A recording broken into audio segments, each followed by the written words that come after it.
Don't play with things that go boom. Lessons from my days in olive drab by Clint Morey, Specialist 4th Class, retired.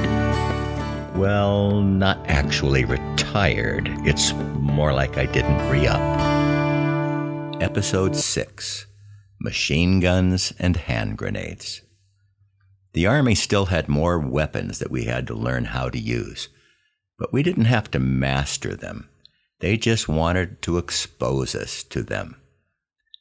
The M60 machine gun. Now, this may sound a little weird in today's world, but I have to admit that using a lot of these weapons was fun. The M60 machine gun was a good example. It fires about 550 rounds per minute. That's a lot of firepower. Now, we shot at old cars that had been set out on the firing range, and the bullets from the M60 literally ripped the cars to shreds. You would not want to be on the receiving end of one of these weapons. And then there was the grenade launcher. I believe it was called an M79, but I'm not real sure. But give me a break. It was over half a century ago. The weapon was fun to use. It only fired one round at a time, but the round it fired packed quite a punch. Similar to a shotgun, the M79 fired one 40-millimeter grenade at a time, but it had a range of over 300 yards, a lot farther than an infantryman could throw a hand grenade. And speaking of hand grenades, I'd seen soldiers throwing hand grenades in the movies, so I thought it would be easy. It looked like throwing a baseball.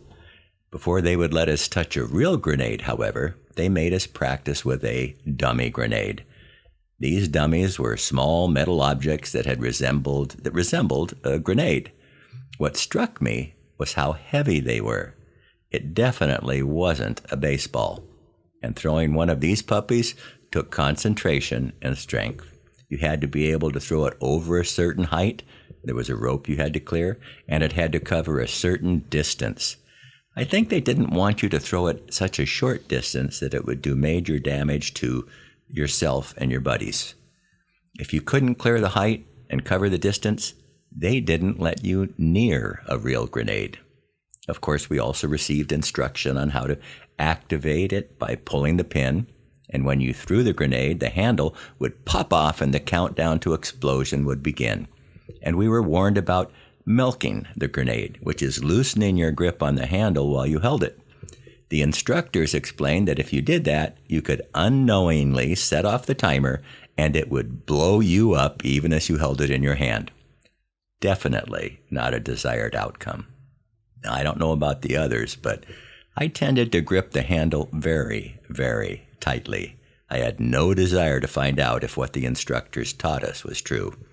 But even with those warnings, it seemed like an exciting activity. I was looking forward to throwing my first hand grenade, thinking it would be just like the movies.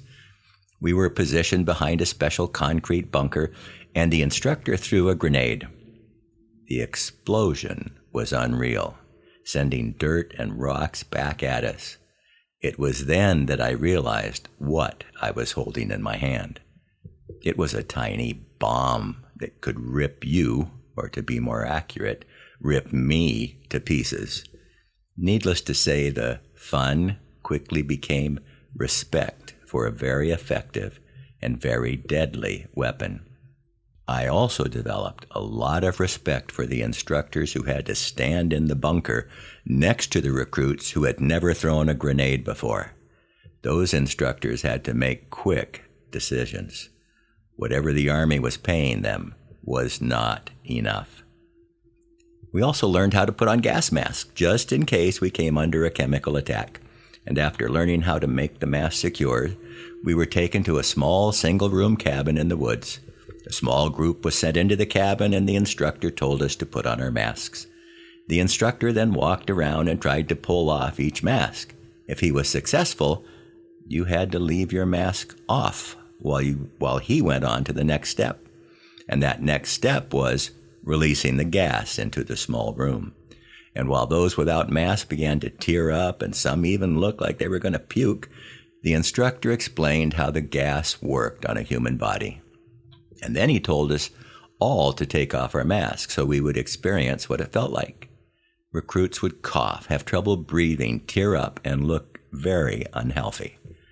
When the instructor thought a recruit was in enough pain, he would let that recruit leave the cabin and go into the fresh air. Now, for some reason, the gas didn't really bother me. I don't know why, but my eyes didn't hurt and I didn't feel sick. But I didn't want to stay there to see how long I could last. So, and I'm a little ashamed to admit this, I pretended to be in a great deal of discomfort. The instructor looked at me and sent me out of the cabin. I quickly went outside and enjoyed the fresh air without any bad effects from the gas.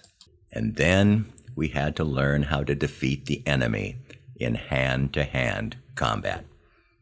Now, I would like to say that growing up I learned how to be a good fighter, a man's man.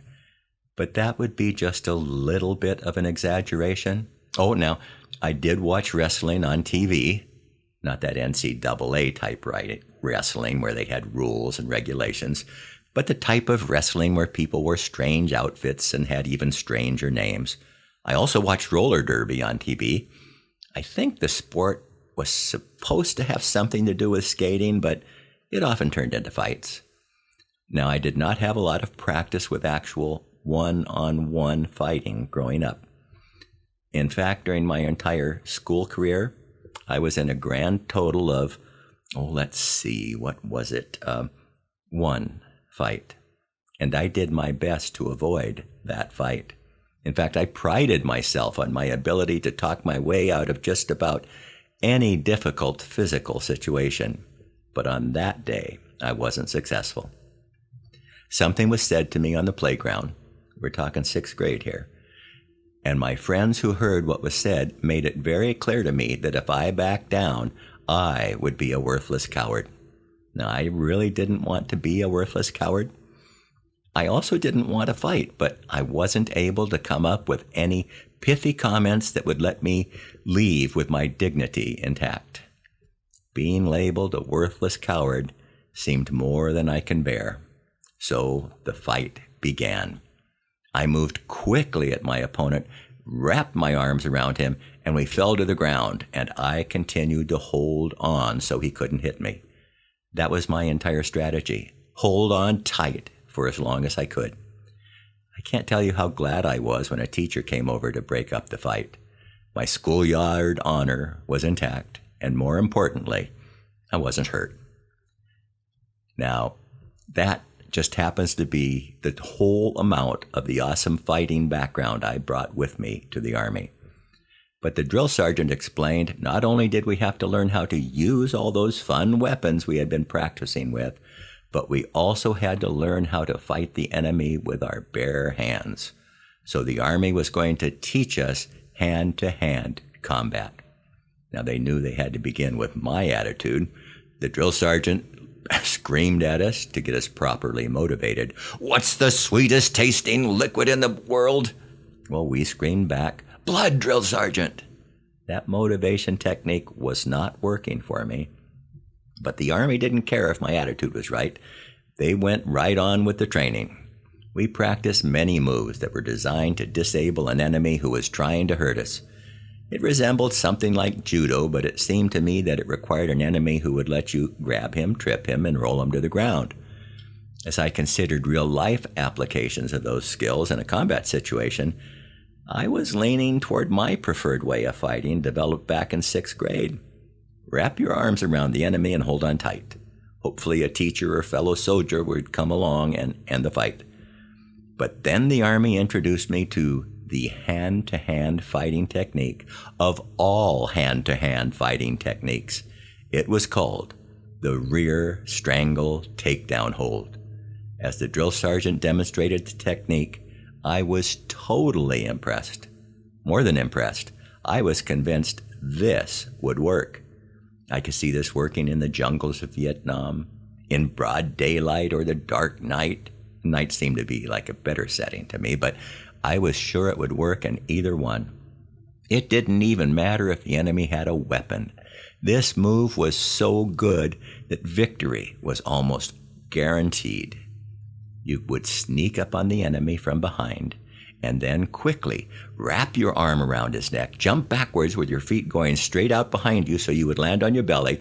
The enemy, totally surprised, would fall backwards and land on his back, and on the way down to the ground, you would make a quick move with your arm and break the enemy's neck. Battle over. Talk about a move.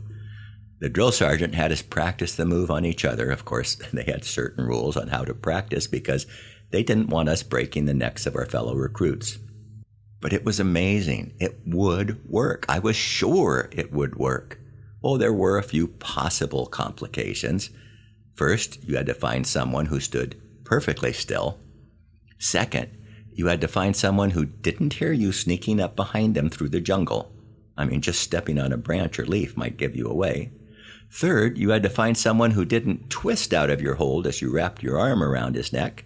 And fourth, you needed him to be willing to fall straight backwards so you could do the neck snapping thing. Now, perhaps it's a good thing that I never had to use this technique in Vietnam, but I was sure it would work, I think. And the Army had a lot of other things for us to learn. Map reading, first aid, how to use peripheral vision to see at night, and many more skills a real soldier would use.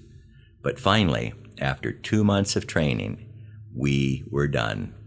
We were ready to graduate and become real soldiers. I do have one lesson from this time period, and that is, if you work with dangerous equipment or in dangerous situations, learn to do it correctly. Now, in the next episode, I'll tell you about our graduation day. It didn't go quite the way I thought it would. And if you enjoy this podcast, please share it with your friends. Before I go, I'd like to share a blessing with you from the Old Testament. May the Lord bless and protect you. May the Lord's face radiate with joy because of you. May he be gracious to you, show you his favor, and give you his peace. Numbers 6:24-26.